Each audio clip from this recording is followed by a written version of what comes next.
આદરણીય આચાર્ય શ્રી, શિક્ષકગણ તથા મારી સાથે ભણતા મારા વાલા વિદ્યાર્થી મિત્રો, આજે હું તમને શ્રી રામ ભગવાનના જીવન ચરિત્ર વિશે જે પણ કંઈ કહું તેઓ તમે સૌ શાંતિથી સાંભળો તેવી મારી નમ્ર વિનંતી. શ્રી રામ ભગવાન હિન્દુ ધર્મના સૌથી આદરણીય અને પૂજનીય દેવતાઓમાંના એક છે. તેઓ ભગવાન વિષ્ણુના 7મા અવતાર માનવામાં આવે છે, જેમણે પૃથ્વી પર અધર્મનો નાશ કરવા અને ધર્મની સ્થાપના કરવા માટે જન્મ લીધો હતો. તેમનું જીવન ચરિત્ર મુખ્યત્વે મહર્ષિ વાલ્મીકી દ્વારા રચિત મહાકાવ્ય રામાયણમાં વર્ણવેલ છે, જે ફક્ત એક ધાર્મિક કથા નથી પરંતુ એક આદર્શ જીવન જીવવા માટેની માર્ગદર્શિકા છે. તેમને મર્યાદા પુરુષોત્તમ કહેવામાં આવે છે, જેનો અર્થ થાય છે કે તેઓ એક આદર્શ પુરુષ હતા જેમણે જીવનના દરેક પાસામાં મર્યાદા જાળવી રાખી. ભગવાન શ્રી રામનો જન્મ અયોધ્યાના રાજા દશરથ અને તેમની પત્ની કૌશલ્યાના ઘરે થયો હતો. તેમના જન્મને આપણે રામનવમી તરીકે ઓળખીએ છીએ.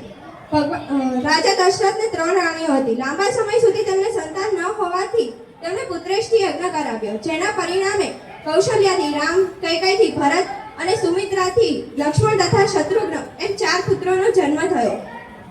ભગવાન રામ બાળપણથી જ અત્યંત શાંત, આજ્ઞાકારી અને ગુણવાન હતા. તેઓ તેમના ભાઈઓ સાથે વિદ્યા અભ્યાસ માટે ગુરુ વશિષ્ઠના આશ્રમમાં ગયા, જ્યાં તેમણે શાસ્ત્ર, રાજનીતિ અને યુદ્ધ કળાનું જ્ઞાન મેળવ્યું.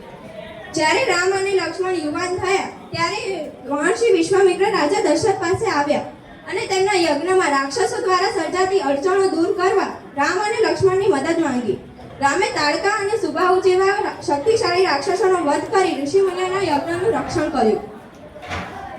ત્યારબાદ વિશ્વામિત્ર તેને મિથિલા નગરીમાં લઈ ગયા, જ્યાં રાજા જનક દ્વારા આયોજિત સીતા સ્વયંવર હતો.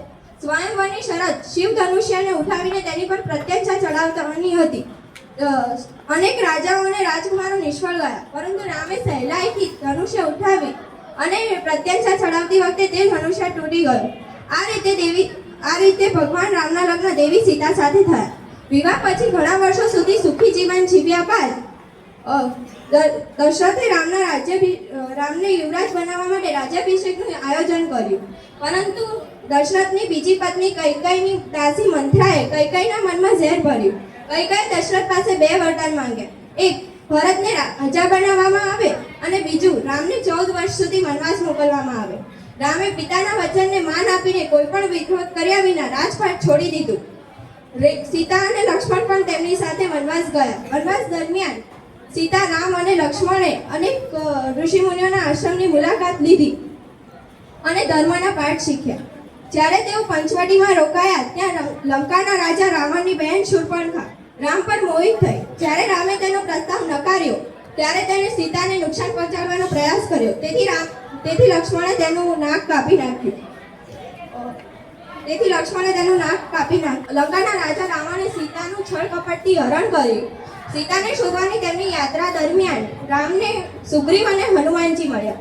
હનુમાનજી જે ભગવાન શિવના અવતાર છે અને રામના પરમ ભક્ત છે, તેમણે માતા સીતાને શોધવામાં મહત્વની ભૂમિકા ભજવી. તેઓ લંકા ગયા, સીતા માતાનો પતો મેળવ્યો અને રામને સંદેશ આપ્યો.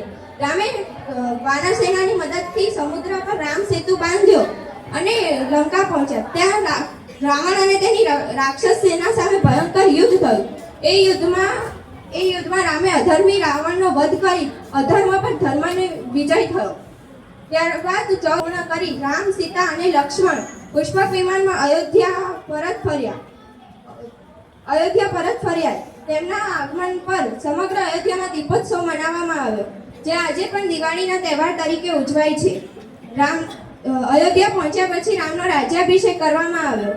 રામના શાસનકાળને રામ રાજ્ય કહેવામાં આવે છે, જે સુશાસન, ન્યાય અને શાંતિનું પ્રતીક છે. રામનું જીવન ચારિત્ર્ય આપણને શીખવે છે કે ધર્મ, બલિદાન અને ત્યાગનું ઉત્તમ ઉદાહરણ છે.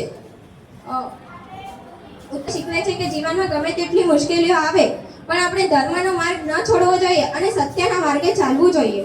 जिनका जीवन है एक आदर्श कहानी,